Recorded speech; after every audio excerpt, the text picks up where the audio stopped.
And I think an important thing of it too is you're not asking for something except for to learn. And so it's way more approachable than like, hey, I want to do a networking conversation and talk to you about what I do. And you tell me what you do.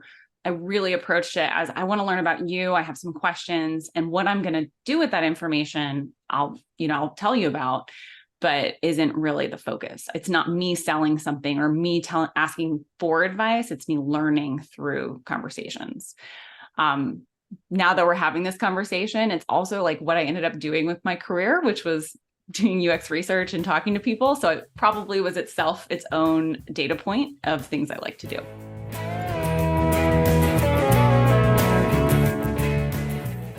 Welcome to episode 199 of Gratitude Geek, the relationship marketing podcast for micropreneurs building genuine, lasting relationships with clients, colleagues, and community. I'm your host, Kandas Rodarte, and today I'm joined by conversion rate optimization specialist, AJ Davis. AJ is the founder of Experiment Zone, which helps online businesses grow their revenue by improving the user experience of their website using scientific methods. Prior to starting Experiment Zone in 2017, AJ led optimization strategy for Fortune 500 companies during her tenure at Clearhead. She was also the lead UX researcher on the Google Optimized product. Our conversation, which centers around AJ's extraordinary feat of having 100 coffees, is filled with actionable advice for anyone looking to make a career move. Yes, it's fantastic content. And the audio quality is not up to par this week. So if you prefer, head over to @GratitudeGeek on YouTube to watch the video and learn why AJ had coffee with 100 people and casually interviewed each about their day-to-day activities in their career and how these conversations eventually led her down her own career path. Welcome, AJ. You've got some credentials. Thanks. Great to be here today. So tell us your story. How did all that happen? Oh, gosh. I mean, it sounds so linear. So I'll describe the linear path, but in reality, like any entrepreneur, we kind of meander into what we do, right? So I started my career actually in finance. So I kind of did something that I hated and ended up having the best thing I ever did for my career was have 100 coffees. So I went and had 100 coffees with people just to hear what they did, learn organically, like, what did you do today? What do you love about your job? What do you hate about your job? And I met this woman who did UX research, and she happened to work next door in a different building at a different bank, but she had such a flair and love for her job because she got to have real conversations with people and then turn that into real change for those same people. And it just really inspired me and kind of set me off on this career path. So I went to school, I studied human factors and information design, got to geek out in some user research labs for a while, and ultimately found myself on this team developing the product Google Optimize, which just sunset back in September this year, which makes me feel like I've been doing this too long. And that part of that team, I was the lead researcher and got to talk to people doing conversion rate optimization, learn all about their day-to-day, learn about how they got to really learn from the real world, and then put out really good experiences that worked for people. And so long story short, I left Google, got a lot of side eyes. Why would you do that? Went to a really neat company here in Austin called Clearhead, got to learn by doing, and then started my own company in 2017. That's a great journey. And my favorite part of the story is the 100 coffees. Mm-hmm. So tell me about that. I was like, give you the idea? I probably, I mean, I was just kind of like this geeky kid in college and in high school. I remember hearing a story about some politicians who were just really good at like connecting with people and learning about them and like finding memorable ways to connect. I was really shy. And so I would always do things like, okay, I'm going to do Toastmasters. I'm really afraid. And now I'm on podcasts and feel really comfortable. And so I think similarly, I probably came across the idea somewhere, somehow of like, just have coffee with people, like learn what they do. And I knew that for myself, I was like, there was some fear there. And so by setting a goal of 100, I knew that I'd get a lot of great conversations. I'd learn a lot. And hopefully by the end of those 100 coffees, I would really know what I wanted to do. And I think it was probably around coffee 70 or so where I was like, yep, this is right. But I kept going to make sure I had found the thing I wanted to do next. Okay, so a lot of people are going, how did you find 100 people to agree to have coffee with a kid? You just have to be bold and ask for it. Let's see, it was about 15 years ago. So I think that it just kind of started with some people that I knew at my own company. I was early in my career. People are generally pretty open to giving advice to people in that stage. So I just say, hey, I'm trying to figure out what I want to do next and like what my career will look like. I think what you do is interesting. Could I buy you a coffee and hear about it? I don't think I got any no's. So it's pretty easy when people get a chance to talk about themselves. And so I felt like maybe I went into it thinking I'd get a lot more no's and would have to really like try hard to get those conversations. And then the most important thing was that at the end of every coffee, I said, who should I talk to next? And I always got more than one name from each person. That's fantastic. As a podcaster, I know that people like to talk about themselves. My list of people who want to be on my show is longer than the weeks that I have in the year. People really do. So if you're afraid, I mean, this concept, we're going to do this whole interview about this whole concept because it's I mean, we're going to get into your story too, but I want to keep coming back to this, having the 100 coffees and having those conversations. Even if you are way past trying to figure out what you want to do with your life, you still should be having coffee with people on a regular basis. I do it in my career. I have coffee with random people that I never in a million years would think that I would want to have coffee with. And then we end up having a great conversation. So I think it's a fantastic idea, no matter where you are. And people do like to talk about themselves. So as long as you just keep engaging with people, they will engage back. And I think an important thing of it too is you're not asking for something except for to learn. And so it's way more approachable than like, hey, I want to do a networking conversation and talk to you about what I do. And you tell me what you do. I really approached it as I want to learn about you. I have some questions and what I'm going to do with that information. I'll tell you about, but isn't really the focus. It's not me selling something or me asking for advice. It's me learning through conversations. Now that we're having this conversation, it's also like what I ended up doing with my career, which was doing UX research and talking to people. So it probably was itself its own data point of things I like to do. Okay, so for the non-geek people who don't have any idea what you're talking about, what is UX? UX is user experience. And so within that, that there's designers who create the experiences. We'll just think about a website as the most simple way you might use UX. The designer will actually put the pieces together, decide what goes where. Maybe they'll also do the color and the formatting and things like that. As a researcher, I sit next to that team and I help them understand what customers really need or what users really need out of that interface. So we might have assumptions like they need to sign in, they need to be able to find their banking information, they need to be able to create a new account or share information with someone else.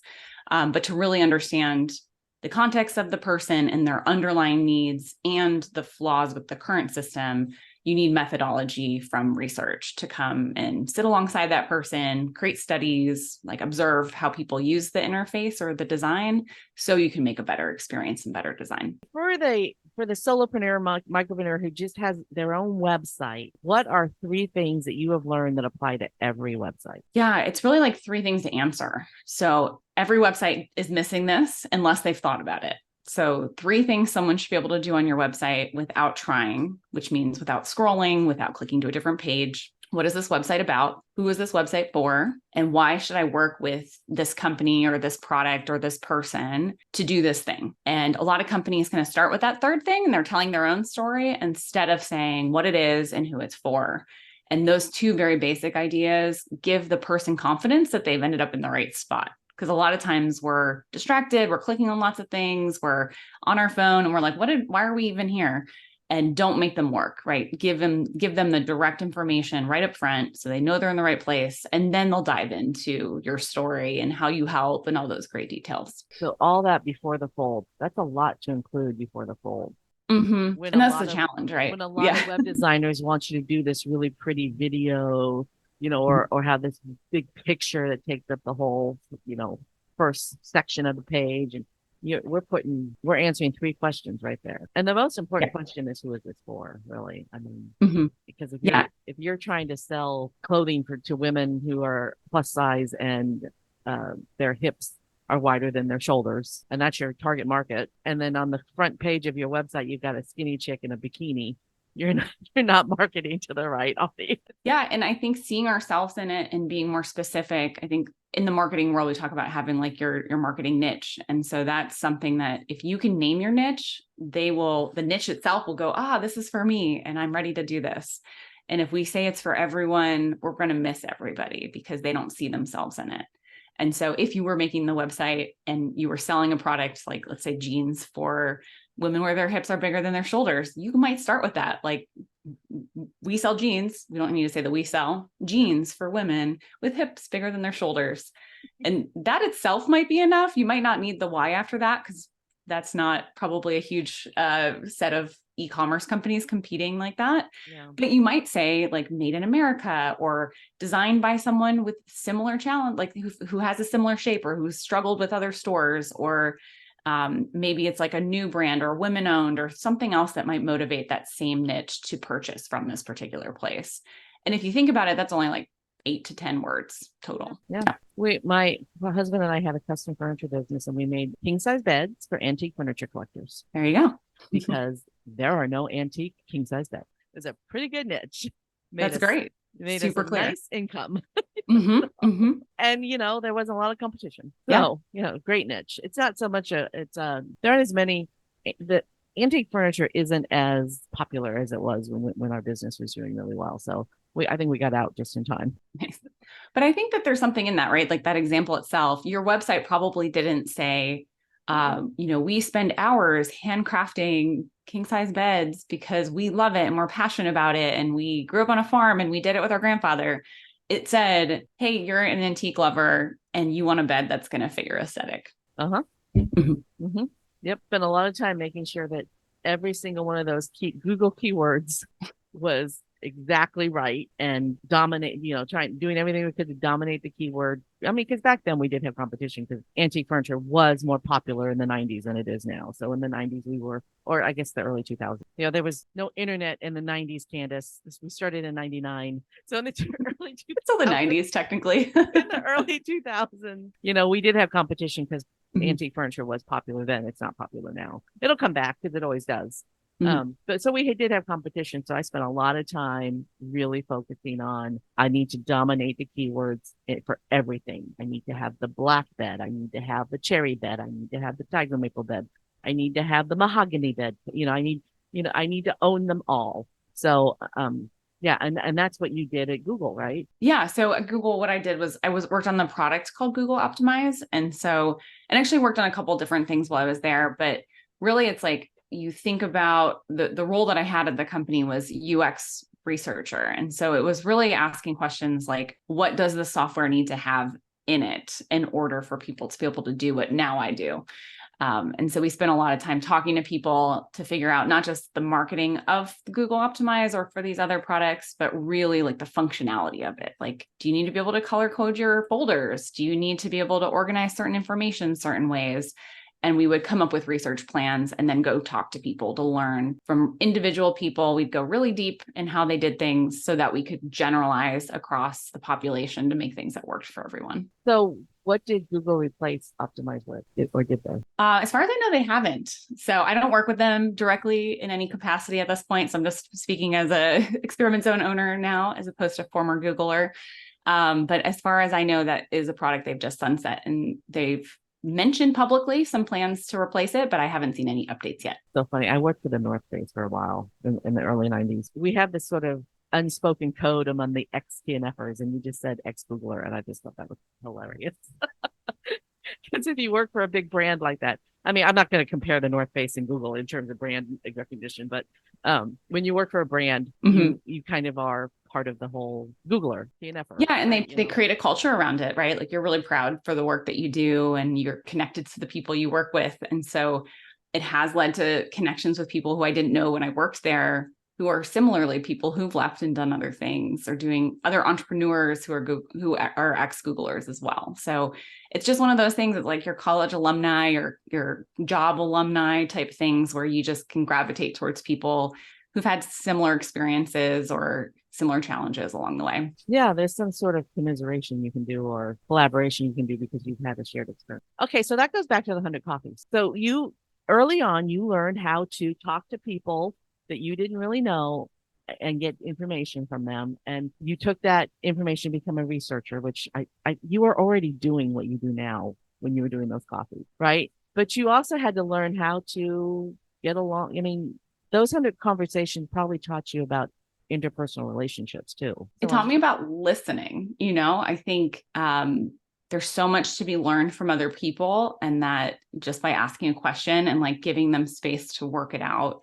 It probably also started to teach me about the difference between like a close-ended and open-ended question, which, in my degree in this stuff, like we talk about a lot. How do you structure your questions to make sure the person feels comfortable and you're not leading in them? And I'm sure I led them 1,000 times in each of those coffees. But there's something about not just asking like, are you happy with your job? Yes, no question. What are 3 things you love about your job? What are 3 things you hate about your job? That gets to the interesting thing. My favorite question that I use in my personal life all the time, like if a friend comes back from vacation or they're telling me a story, the question I go to is, what surprised you about it? Oh, and that always gives people pause. It's always like, I don't know. And then you give them time to think, right? Before you wait, you give them time to think and respond rather than jumping in or trying to suggest an answer. And you'll get to a much more interesting conversation than you would if you said, how's your vacation? Did you have a good vacation? Yep. Well, so now I have 2 questions for you. So what surprised you about those 100 coffees? I think this conversation today has shed a light on the fact that those conversations were me discovering that I actually was a researcher at heart. I love it. I didn't think about that at all. Even though I've mentioned it so many times over the years, I've never thought about that, made that connection. During this podcast, I've helped people come up with taglines for their business. I've helped people realize that their target market wasn't really their target. I've done a lot during this podcast. So listener, you should listen to these episodes because I've solved problems. All right. So my question is, what surprised you when you transitioned from being an employee to being a business owner? That's a great question. I'm going to take a second to think about it because I think a lot. My hypothesis was I could go to business school and learn how to run a company or be in leadership in a company. That was my hypothesis. Or I could start a company and I'd learn the same thing. And the answer is I haven't learned the same thing, but I've learned more important, better things running my own company. I think the thing I didn't know I didn't have the skill for that I now have the skill for is the ability to navigate hard conversations and have both people leaving it thinking it's a win-win. Ooh, talk to me about that. So how do you do that? How do you do that? Well, I learned it from a coach. So ask for help is a good takeaway, right? For the first few years, I just was managing it on my own and kind of working it out on my own and using my own ideas or people in my team's ideas. And I did seek out a business coach and have found that to be immensely helpful just to have a sounding board, someone who holds me accountable or reflects back to me things and successes. So she gave me the gift of how to have and structure your difficult conversations.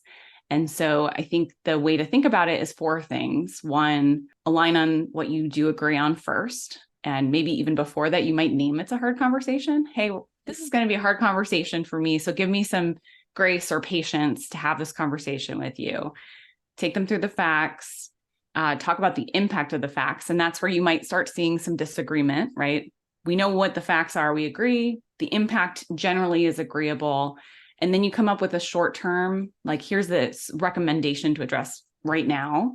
And then here's how we should address it in the long term. And I have not had a hard conversation where I followed that structure, where I felt at the end of it, like, ooh, that went poorly. Instead, I feel like, okay, we've made progress. We have some acknowledgement. We've like moved forward, whether or not we've reached that full resolution or not. That's a good formula. Mm-hmm. And everything can be broken down into 3 or 4 steps. Everything. I mean, you want to learn how to fly a plane, you got to learn how to take off, you got to learn how to stay in the air, and you got to learn how to land. Everything can be broken down into 3 or 4 steps. And that was a 4-step framework for having a hard conversation. What's the hardest conversation you ever had? Oh, that's a good question. I think the hardest one was like breaking up with a client, where I was like, it's time for us to separate ways. It's hard for a few reasons. 1, I really liked working with them. Like they were personality wise, really nice, good people. And then the other part of it was like the risk of leaving money on the table, right? Like this is a client who's willing to pay me. But it stopped matching where we were as a business and kind of the growth of the company. And so really just teeing up that conversation, making the decision to have it. And then the conversation itself was hard because the facts were there, but I had to be confident about my decision and where I was coming from and what my outcome was before I went into the conversation to make sure things went pretty smoothly. And things were great. The way that we parted ways was really smooth. We've got a good professional relationship now. So I'm really proud of how it went. But definitely going into that conversation was the one I was the most nervous about. That is a nerve-wracking conversation. And firing a customer, that's not the right way to say it, but terminating a relationship with a customer has been a topic in the last 3 or 4 episodes. I've recorded 199 episodes. You're 199. And I've had that conversation about terminating a relationship with a client in the last 3 episodes. So there's something to be said about it right now. So we're gonna go down that road because it is important to understand that not every client is the right client. So what helped you determine that wasn't the right client? And you did touch upon it a little bit. Let's dig a little bit. I think in this, the more specific thing for us was that our team structure had changed and I needed to have more of my time back to lead the team as opposed to do the work. And for this particular client relationship, it was very dependent on me being available to do the work. And so it was an evolution of my role, an evolution of the team, and just some client relationship stuff around who's the face of the relationship and things like that. So this was another agency where we were doing white labeled work. So we were working under their brand. That was another reason to kind of terminate that relationship at that point. And we were just kind of moving different directions and had different philosophies. So it was kind of a number of things kind of piled up. And then it became very clear it was time to get some of that time back and have that hard conversation. All right. So I'm going to use your question against you. What surprised you after that happened? After it was all over, what surprised you? I love it. I think that's going to be the theme for today. All my questions back. Oh, it surprised me. It surprised me that we left on good terms. I think there's part of me that goes into a hard conversation being concerned about how the other person feels, not just the outcome of, the work is done or this and that, but I want to make sure that the impression was solid. The work we did together was great. I really enjoyed working with you. And I want them to really feel that rather than feel like that's sort of the things I have to say. And we ended up having lunch a couple weeks later, and it was as if we were still working together and felt really natural. And it felt good it surprised me that it felt good to still evolve the relationship in a new way. Well, and you can be colleagues instead of employee, or not a contractor or contractee, which is nice that you can continue to be colleagues. It's always good. It's always good to be able to maintain those relationships because you never know when you're going to be able to do something for them, make an introduction for them, or they make an introduction for you that changes everything. So keeping those relationships and continuing to have coffee. Okay, so tell me about your life now. What do you do now that you love? What's the sparkle in your career? What's the sparkle in my career? I think this is so nerdy, but I did not realize how much I loved creating process until I had to do it for a team. And so the thing that I get most excited about is when I've worked with the team to think about how we do work and how to make it better and how to make it work smoothly. And then I just let it go. And then it works. It doesn't always work perfectly. We sometimes have to make iterations on that. But for me, maybe the area of growth that's been the hardest and is most rewarding day to day is figuring out when to not be the bottleneck and how to better delegate. And for me, creating a process that I understand, I can kind of jump in and see what's going on, but then also can just trust it's working. Has been something that just gets me really excited. So I get to nerd out on using ClickUp and creating custom flows and talking to the team about whiteboarding, all those things. And in a way, it's I'm applying user experience design and research concepts to our own team and how we operate. And I've never really had the opportunity to do that operationally before having my own company. So it's a special person who can use ClickUp and actually stick to it. I mean, I've tried ClickUp. I have so many Trello boards. I've used Notion. It is not the right system for me, but I'm not a process person. I'm an action person, right? And I try to figure out how to get something done in the least amount of steps, which I guess is process, right? So I'm constantly looking for tools that save me time. And hey, audience, I'm about to give you an sponsored tip. My new favorite tool if you're a network marketer, and a lot of you are, is boards.io. I think is the website. Just Google it. Boards for network marketers. Oh my God, saves you so much time. And boards didn't pay me for that. And ClickUp is a good tool if you're a nerdy like that, but didn't. ClickUp is more about project management though, and figuring out. Yeah, I think it's really only needed for complex like handoffs where it's like this person does this, then it goes here, and here's our timeline. And this is a really good job of creating that kind of thing. But yeah, there's so many different tools out there. Which I think is the thing with ClickUp is it's really designed for teams, and I'm a solopreneur, so I don't need to hand off anything on anybody else. I just need to get it done in the least amount of steps possible. You just need to know you did it. Yeah. You could probably just do the paper list if you needed to. Which I have. I have the paper list. So, okay, let's talk about tools then. So what are some of your favorite tools that you use for marketing and whatnot? I mean, I spent a lot of my life and my team spends a lot of time in Google Analytics and like tracking, behavioral stuff through data. I think there's some really great, I'm thinking about maybe from your audience's perspective, like if I were just getting started, like what tools I would dive into. And so from that list, something like Microsoft Clarity or Hotjar is a really neat tool that I think if you haven't seen those before, I have no idea what either of those are. Yeah. So let me take you through it. It's basically, hey, people come to your website and then they leave and you're not really sure what happened. You're like, was it the wrong person? Did they read everything I wrote? Did they even see that part of my about page that I spent like 4 weeks writing? And this tool can help give some insights into that without having to like nerd out on data. So I'll take Hotjar, for example, but Crazy Egg does this. Microsoft Clarity does it. Microsoft Clarity is one of the free options that does it. You can actually see what happens when people come to the website. So you can ask questions and like see in this tool, did they click on this button on this homepage? Like, did they leave without scrolling? You might even like put up a little pop-up and ask questions of them, like, what are you here for? Who are you? Things like that. And you can interact with them. But to me, it's called click tracking heat maps is the like more formal name for it. It's a really cool way to just visualize how people are using your website as a very baseline starting place to answer questions about scrolling. What do they see? What are they interacting with? And then you can start to like uncover, oh, maybe my button's not in a visible spot, or maybe my about page content should really be on my homepage just below the hero section.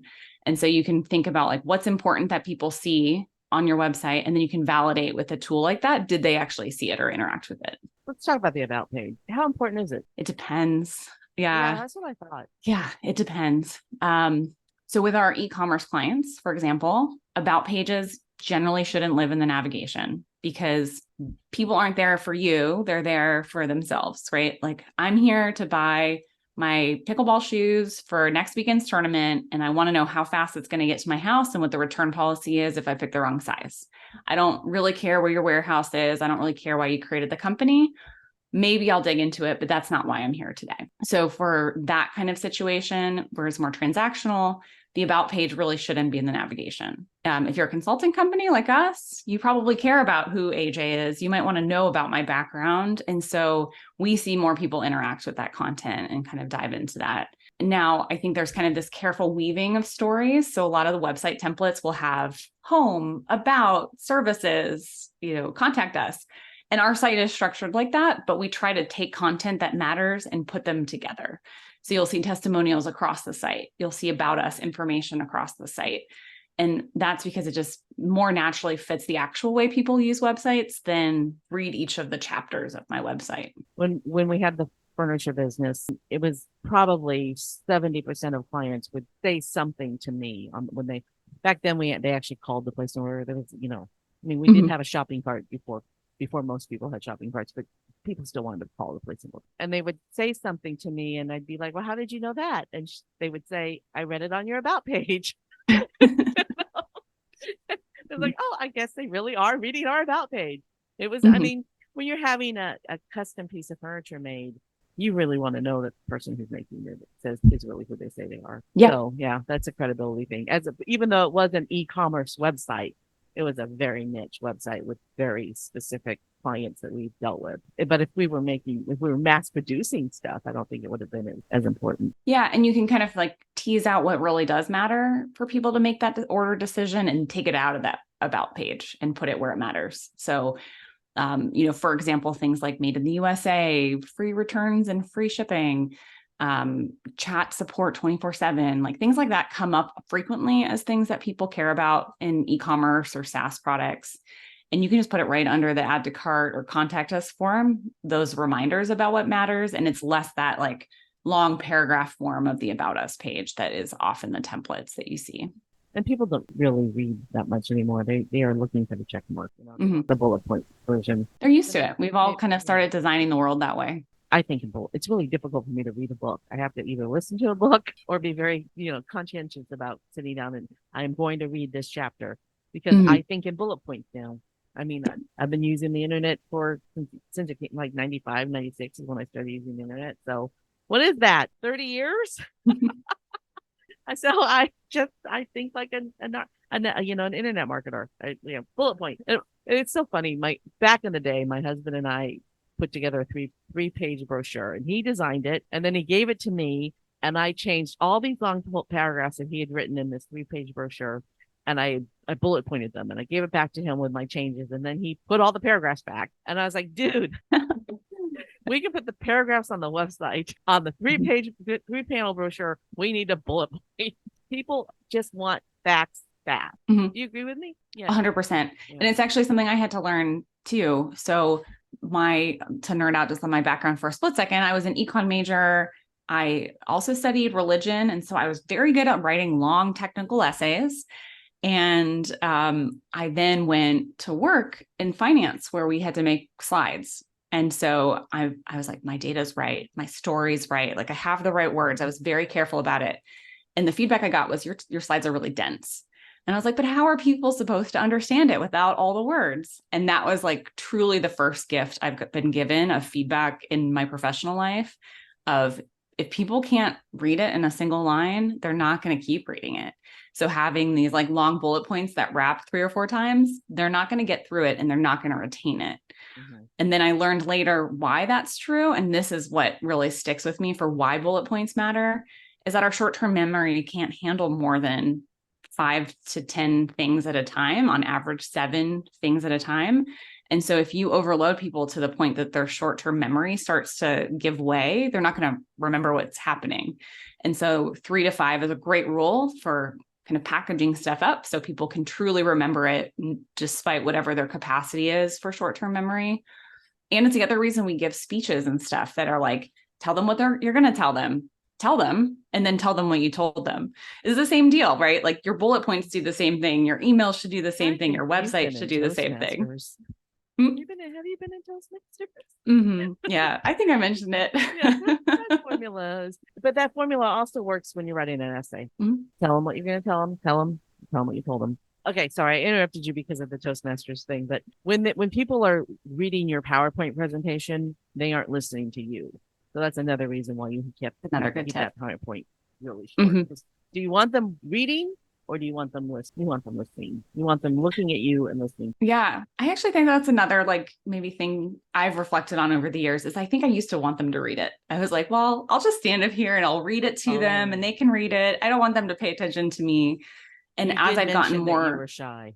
I was really shy. And so as I've gotten more confident talking to people, more flexible talking to people where I could just improvise the actual words coming out, I stopped putting words on the slide.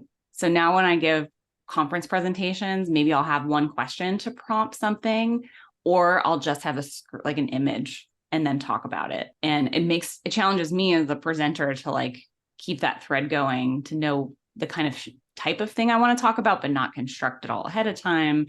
And it gives them like something to look at in case they don't want to look at me, but then they're still listening to me. I make the right number of slides in a slide deck for me to be prompted to remember what I'm supposed to talk about. If that makes sense. The slides are for me, not for the audience. Yeah. They don't have a lot of information on them, but they're okay. This is what I'm talking about now. And then go into what you're saying. So, and you can do that with a photo. It just needs to be a cue to remind you what's next. Right. Exactly. There's another hot tip. Okay, so tell me what tell me about your business. Tell me who your clients are and how you help them and all that good stuff. So we help companies that are growing. So they generally have a website, they're doing some like investment in their digital marketing through SEO or paid ads. And there's two sides of that equation. It's get people to your website and then get the people at your website, if they're the right fit, to purchase or to reach out or contact you or to convert is the word that we use. And so we specialize in that second piece of the puzzle.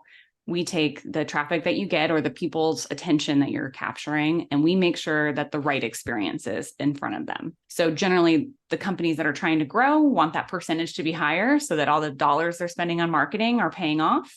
And we want to help them make sure that they're doing it in a way that's like in line with their brand and values. And so what we do kind of in the details is that we grow their revenue by running A/B tests of different experiences on their website to figure out what's going to lead to the best experiences and the most profitable experiences for the business. So you're not managing their marketing, you're working alongside their marketing manager. Yeah, almost always we're working directly with the CMO or someone reporting to them. Mm-hmm.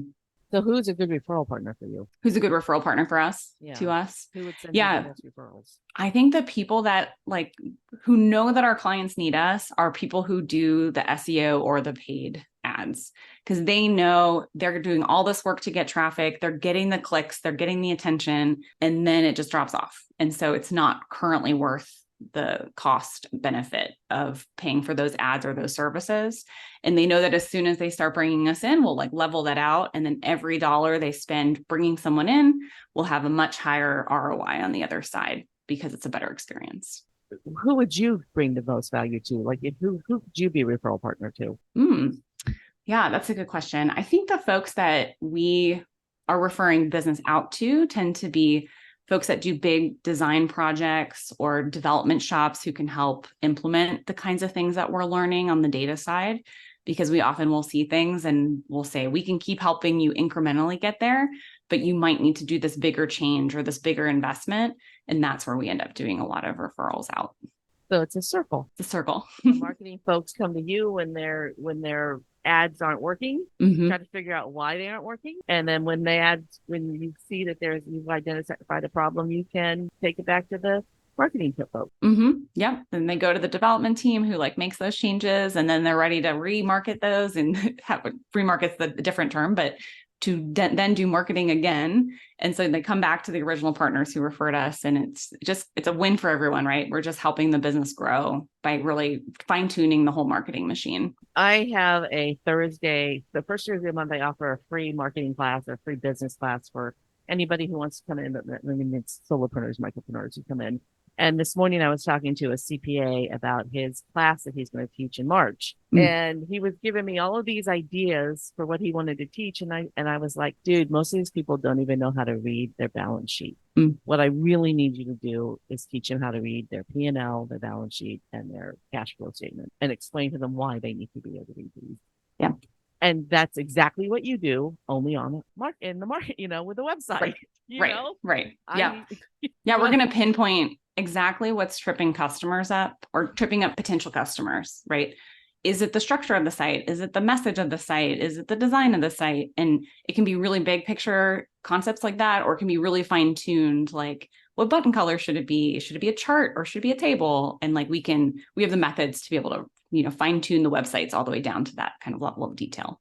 So what button color should it be? Like, it depends. The button color one is the example all of the software tools that we use will demonstrate. And then I always start with saying, you can run those tests by yourself because they usually don't matter too much. We're going to help you uncover like the real issues and then find real solutions to tackle them. But I think the button color is just like a pretty natural thing to think about, because we've all seen a button on a website. We've had trouble finding them on a website. And sometimes if there's not enough contrast, we would recommend making that change. Well, I personally think that just going to your website and looking at the colors of your buttons is enough for people to understand how important it is to make the button colors right. Because the first thing that I see when I come to your website is the big green get started button. And is that the way you've designed it? Yeah. So what's your website? What's your URL? experimentzone.com. And I want to know, audience, drop in the comments, come to gratitudegeek.com, look for episode 199 and put it in the comment. When you go to experimentzone.com, what do you see first? And I'm actually going to follow up with a free method tip, which is Uh-huh. my favorite, very sophisticated design tip. Not really at all. But it speaks to what you just described. So one thing is like what grabs your attention, and we just kind of can think about it and find it. My very favorite thing to do, and I would have all your listeners do this for their own site, is the very famous squint test, where you pull up your website and you squint your eyes and you see what you can see when you're squinting, because that is what people will notice first before they're thinking about it. This like pre-attentive processing is what draws your attention. And that needs to be the main thing you want people to do. Unfortunately, all I see is the green button now because I've already identified the green button. But you could go to any brand website. You could, actually Amazon fails this a lot. If you go to their website, it's very hard to figure out where your attention should go. Yeah. But if you go to the product page, it's very clear. And so Google search is a great example of one that does it very well. Like if you squint, there's still only the search bar. Like we all can picture that page, the blank search page, because they've designed it with your focus in mind. Google recently did something where they've added underneath the search bar, like pictures of the websites that you've been to recently. And I want them to take that away. I don't want those buttons there. I also remove that every time. Whenever those pop up, I'm like, hide that, because I also just want search. Yeah. I'm there to search. I'm not, if I want to find a website that I have been to before, I'm going to go to my favorites or my bookmarks. If I want to look for something, I'm going to come to Google directly. So, yeah, they need to fix that. I know you're not in there anymore, but you've got to know somebody who works there still. I'm sure they're seeing the feedback. All right. So 2024 is around the corner. What are some of your predictions in your zone of genius for the next year? I think we're going to continue to see a bridging of in-store experiences and digital experiences. Ooh. So I think that's something that there was work being done before COVID happened.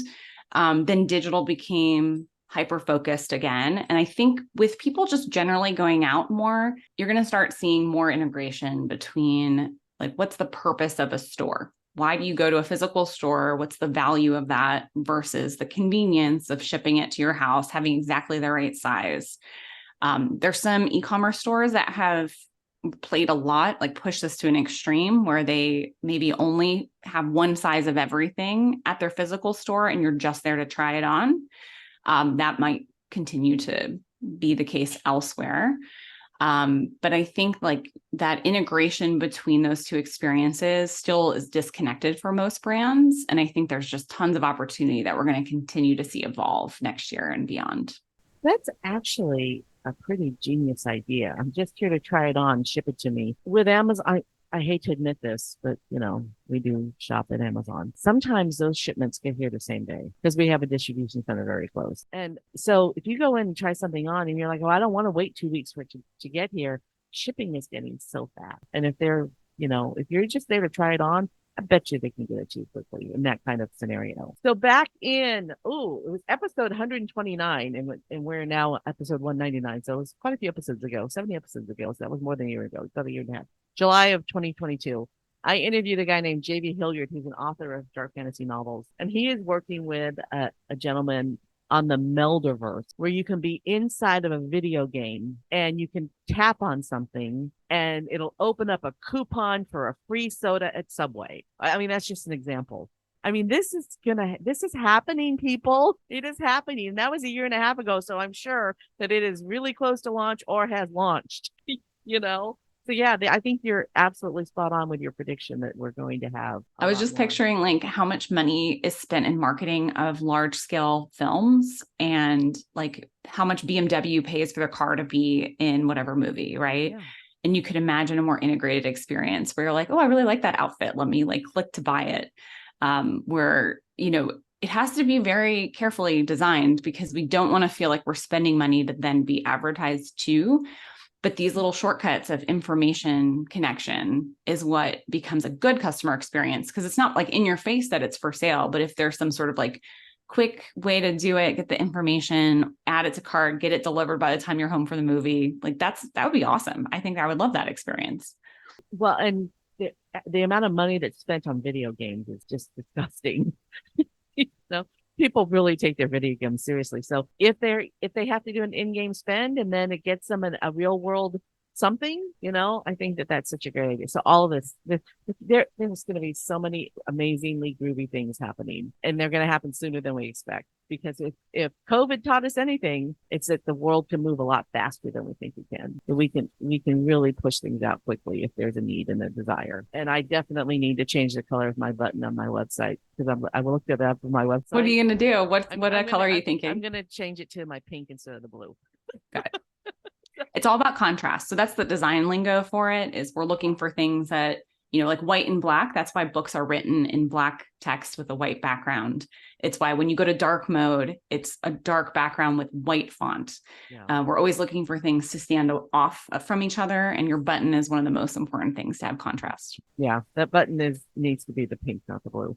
So now I know. Thank you. Thank you for that. I helped you earlier by identifying how important those 100 conversations were. And you helped me decide that I'm changing my button color. And going to get you more clicks on your site. Yeah. More clicks to join my marketing coffee club, which is exactly what I want. All right. So this is your moment of gratitude. Unless there's anything else you want to add. Is there anything I didn't ask you want to talk about? I mean, I could probably think of 1,000 things, but I feel like we made some good ground today. It was very fun. Awesome. Yeah. So this is AJ Davis. This is your moment of gratitude. For whom or what are you most grateful? For whom or what, right? For whom or what? So many things. I think I'm in a place now where I'm just really appreciating like community and connection. And so whether that's like professional people the person that came to mind as soon as you asked that question was this woman, Elizabeth Rosenzweig, who was an advisor to me in grad school and has come back into my life over this last year. And we're co-authoring a book together, which I'm not going to talk about any more than that because it's not publicly available or no more information quite yet. But I'm so appreciative of community and connection, because the fact that we could pick up where we left off from 10 years ago and find all these great projects to work on and to like really try to make a difference in our field together. It's just really refreshing. It's very energizing. And I think that that's something I'm seeing pop up a lot this year, is this like kind of openness to reconnect and to keep re-engaging community. Thanks for tuning in to Gratitude Geek, the relationship marketing podcast for micropreneurs building genuine, lasting relationships with clients, colleagues, and community. If you enjoyed this episode, don't forget to subscribe and leave a review on Audible, iTunes, Good Pods, or your preferred podcast player. Our theme music is track 14 by Rev Brock and Solily. Make sure to visit gratitudegeek.com for the show notes, where you can find links to all the resources we've mentioned, including ways to connect with our guest, AJ Davis. I've been your host, Kandas Rodarte. Stay groovy, my friends. Stay groovy, my friends.